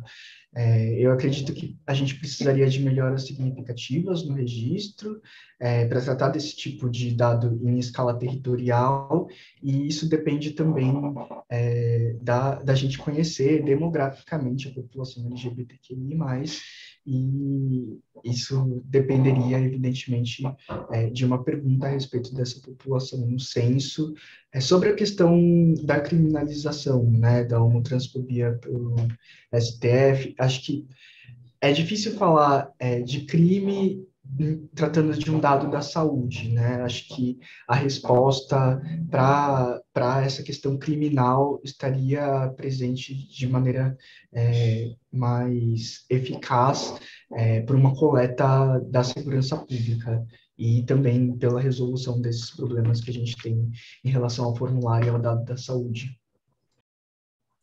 Eu queria só complementar a fala do Denis, né, na sessão sobre LGBTQ+, a gente também trabalhou com os dados do Sinan. E aí, né, tanto como na violência contra pessoas com deficiência, né, com a base do sistema de agravo de notificação. E essa base, como eu trouxe lá na apresentação, né, não tem uma cobertura, pelo indicador que a gente trabalha, né, de registro de pelo menos uma violência no município, não tem uma cobertura total, consolidada nacionalmente. Então, isso é mais uma dificuldade para se tentar. Em relação ao dado do Sinan, você tentar trazer um dado né, mais confiável por estado. Tá? Obrigado, Helder. Obrigado, Denis. Eu tenho aqui uma pergunta do Getúlio, da Carta Capital. Aqui o Getúlio é amigo colega do Caio na Carta Capital. Descobri aqui o Caio da Carta Capital. Getúlio, o Getúlio pergunta o seguinte: sobre o dado que indica a maior chance de um negro ser vítima fatal de violência no Brasil, Paraná e Roraima são os únicos 2 estados que apresentaram taxa de homicídios de não negros superior à de negros. Há alguma explicação localizada para isso? Daniel, você quer responder essa? Certo. Bom, o que a gente sabe, né? Além dos trabalhos do Atlas da violência, a gente fez alguns outros trabalhos pegando microdados do censo demográfico do IBGE, juntando com os microdados do Sistema de Informação sobre Mortalidade, para entender alguns determinantes da vitimização de negros vis-à-vis não negros, né? Alguns fatos que nós descobrimos. Primeiro, essa questão da maior letalidade de negros vis-à-vis não negros no Brasil, ao contrário do que dizem alguns que apregou que existe uma democracia racial e que o negro morre mais porque é mais pobre, nós verificamos que, na verdade, isso até é verdade, mas isso não explica essa grande diferença. Controlando por inúmeras características, escolaridade, local de residência da pessoa, se é solteiro, casado e tudo mais, um negro no Brasil tem 23% a mais de chance de ser assassinado que um não negro. Agora, ainda faltam estudos para a gente conseguir desagregar isso em unidades federativas menores. O que a gente percebe é o seguinte, que onde tem essa maior diferença de letalidade, ela segue regiões onde ainda tem uma herança de uma cultura colonial, e que dentro dessa cultura colonial a gente tem o racismo muito presente, né? Então, lugares tradicionais, sobretudo do Norte e Nordeste, né? Isso é mais forte, né? Agora, a gente não consegue pormenorizar, olhar a unidade federativa, entender exatamente o que acontece no Paraná e em Roraima. Isso aí eu acho que precisaria de mais estudos para entender melhor essa questão. Daniel, Fábio, deixa eu complementar aqui uma questão do Getúlio. Getúlio, o Fórum, alguns anos atrás, produziu 3 edições do Índice de Vulnerabilidade Juvenil à Violência, 2 delas com uma dimensão de desigualdade racial. E o Paraná, eu não sei te dizer, como disse o Daniel, Roraima, mas o Paraná tinha uma particularidade que era a dificuldade do registro com raça, né? Era o único estado que tinha o risco relativo invertido, ou seja, morriam proporcionalmente mais brancos do que negros. E quando a gente foi identificar o problema residia numa questão de registro e na declaração. A pequena quantidade de pessoas que se autodeclaram negros no Paraná em relação até mesmo os dados do IBGE. Então, tem essa característica no Paraná.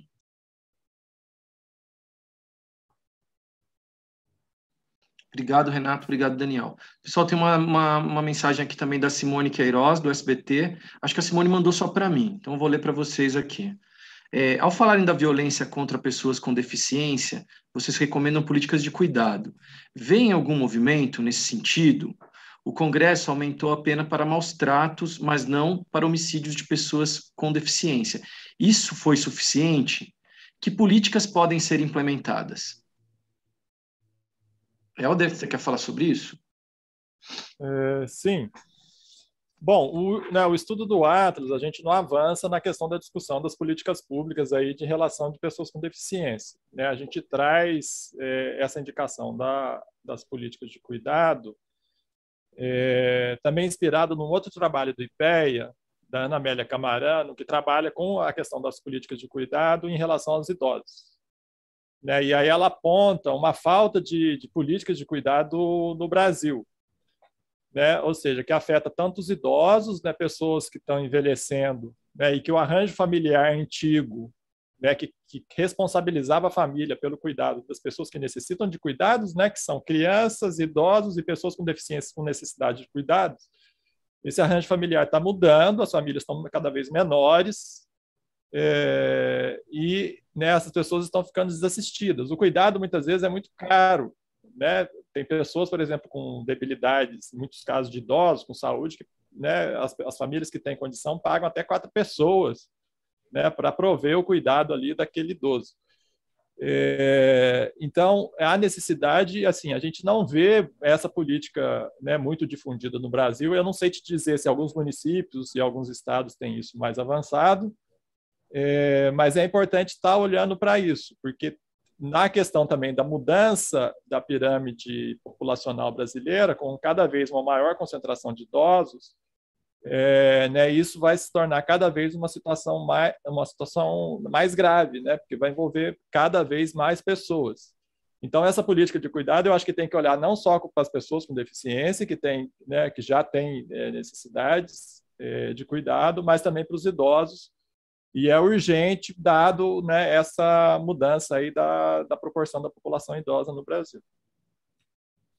Só complementar com a palavra, Helder, que essa pergunta é muito bem-vinda, porque a gente, como manifestamos no início, né, a ideia de trazer essas sessões de violência contra a população LGBTQI+, de pessoas com deficiência indígenas, é exatamente trazer à tona um problema que é meio que invisibilizado no país. Não é? Então, como é que é? Agora me enrolei. Invisibilizado, né? É invisibilizado, não apenas pela falta de estatísticas, mas muitas vezes pelo debate mais acentuado na sociedade. Então, a gente considera que esse é o primeiro trabalho, como o Helder falou, não avançamos na questão das políticas, né? Que eu acho que é um dever de casa que a gente tem para o futuro, né? Mas a gente também queria mais uma vez manifestar que a política, as coisas, os fenômenos sociais, eles nascem com a palavra, né? Então, a palavra, quando ela é sinalizada no sentido da inclusão, do pacto civilizatório, ela já gera um processo social a favor da paz, a favor de menos violência. Quando a palavra, por altas autoridades, ela vai no sentido da discriminação, ela está exatamente criando um ambiente propício para o aumento dessa violência. Então, quando o ministro da Educação vem falar que alunos com deficiência atrapalham o aprendizado de outros estudantes, como eu falei, além de uma ignorância total em relação à literatura científica, é exatamente semear esse terreno para a violência e o preconceito contra essa população. Obrigado, Helder, Daniel. Pessoal, acho que a gente está encaminhando para o final aqui. Se alguém tiver mais uma pergunta, por favor. Eu queria também comentar com vocês, eu vou colocar novamente todos os nomes dos porta-vozes que participaram da coletiva e com os contatos das assessorias de imprensa também, do Fórum, do Instituto Jones e do IPEA. Tá? Chegou mais uma pergunta. Eu queria também abrir, Frederico Barbosa, do IPEA. Fred, se você quiser acrescentar um pouco mais sobre violência contra povos indígenas, contra os indígenas, eu queria que você ficasse à vontade, se quiser fazer alguma observação também sobre o tema. Olha, eu só queria... bom dia a todos. Lembrar que a Isabela Lunelli ajudou muito, né, a fazer esse trabalho. Ela é a grande especialista, talvez, na questão relacionada de direitos de povos indígenas, né? Bom, eu só queria enfatizar o ponto que o Daniel já colocou, né? A questão da violência simbólica, né? A questão que a ação através de palavras é um dos elementos fundamentais, né? Quando a gente está pensando na questão dos povos indígenas, né? Então, a discriminação através de palavras, né? O assédio através de palavras, a tentativa de desconstrução de direitos que já estão constitucionalizados, todos esses elementos criam um caldo de cultura que é propício enfim, ao aumento dessa violência contra povos indígenas, né? E eu queria enfatizar também a questão dos pequenos números, né? Os povos indígenas, como o Helder chamou a atenção, muitos deles são também em pequenos números, né? Então, qualquer tipo de violência, qualquer tipo de assédio, impacta de uma maneira fundamental na vida desses povos, né? Então, esse ponto a gente tem que enfatizar, né? Porque a sensibilidade a qualquer tipo de constrangimento externo, a forma de vida, a forma de produção, né? Da própria existência, qualquer tipo de assédio desse tipo é de uma violência simbólica e, às vezes, por desdobramento, violência física, enfim, que esses povos sentem de uma maneira bastante significativa. Então, eu queria só enfatizar esse ponto, que é um ponto que o Daniel chamou de processo civilizatório, né? Não sei se é exatamente isso, mas eu acho que é enfatizar esse ponto, né, do convívio, né? Do convívio entre culturas diferenciadas. Isso envolve essa capacidade de reconhecer, né?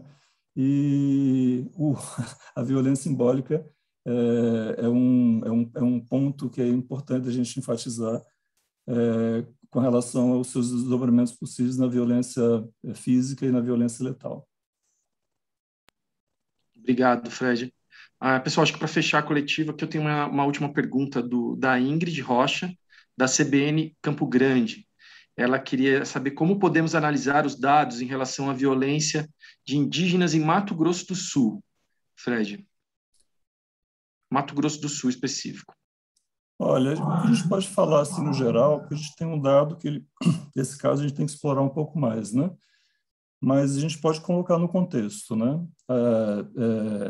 As regiões de terra indígena, elas têm sofrido nos últimos anos, bom, isso é histórico, não é só nos últimos anos, mas elas sempre enfrentam a questão da expansão de frentes de desenvolvimento, né? De exploração agropecuária, né?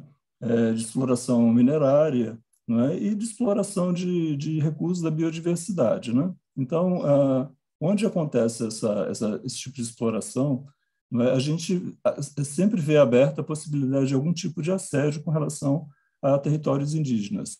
A gente imagina, por conta desse contexto, que o movimento dessas taxas se refere também ao movimento dessas frentes de expansão econômica, né? Enfim, então, o que a gente pode dizer de uma maneira mais geral é que há uma conexão de sentido, né?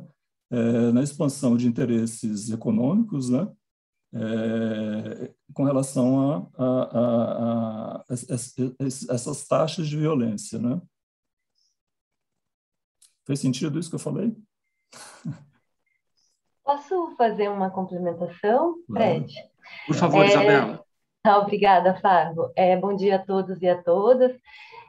Na questão da análise dos dados sobre o Mato Grosso do Sul, eu acho que é importante destacar que, para além de toda a violência simbólica, que as informações que os dados trazem remetem, e já foi bem explorado, acho que aqui nessa manhã, a questão da violência em si, na situação do Estado, ela já vem sendo relatada há alguns anos, acompanhada, inclusive, por relatoras de direitos humanos para povos indígenas da ONU, a própria situação dos direitos humanos no Brasil, também pela Organização dos Estados Americanos, vem alertando para a questão de violência contra indígenas no Mato Grosso do Sul. Devido à ausência, né, inclusive de demarcações, conclusões de processos de demarcações de terras indígenas no Estado, um recrudescimento dessa violência que marca não apenas um processo de criminalização daqueles que se apresentam como porta-vozes de violações de direitos humanos que continuam a serem perpetradas, o desmonte de acesso a políticas públicas, né, como o próprio Movimento Nacional Indígena vem alertando, a morte violenta representaria, então, o ápice dessa criminalização, que é um silenciamento contra essas denúncias que vêm sendo efetuadas. E há, sem dúvida, de dúvidas nenhuma, também, a própria situação de impunidade que se repercute diante da prática de violência, né? Uma certa institucionalização da permissão para matar indígenas, porque os autores desses crimes permanecem sem responder penalmente sobre essas violências causadas. É importante só ressaltar, e aí acho que não só no contexto do Mato Grosso do Sul, mas no contexto do Brasil, uma necessidade de contínua qualificação dos dados para um acompanhamento de como está a situação de violência contra cada povo, né? E no estado do Mato Grosso do Sul, a situação dos povos Guarani e Kaiowá, eu acho que diante de uma situação de confinamento em reservas em terras indígenas muito pequenas, né, acabam sendo muito importantes, né, no sentido do acompanhamento de genocídio e etnocídio, como foi ressaltado. Acho que era isso. Obrigada. Isabela, Fred, obrigado. Bom, pessoal, queria agradecer a todos que puderam participar dessa coletiva, todos os jornalistas. Eu coloquei aí no chat os nossos contatos, os contatos das assessorias do Fórum, do IPE, do Instituto Jones. Vocês podem encaminhar demandas para a gente. Eu espero que já todos aí tenham sido atendidos na coletiva. E agradeço aí pela participação também de todos os pesquisadores aí que puderam contribuir. Tá bom? Um abraço a todos e até o ano que vem.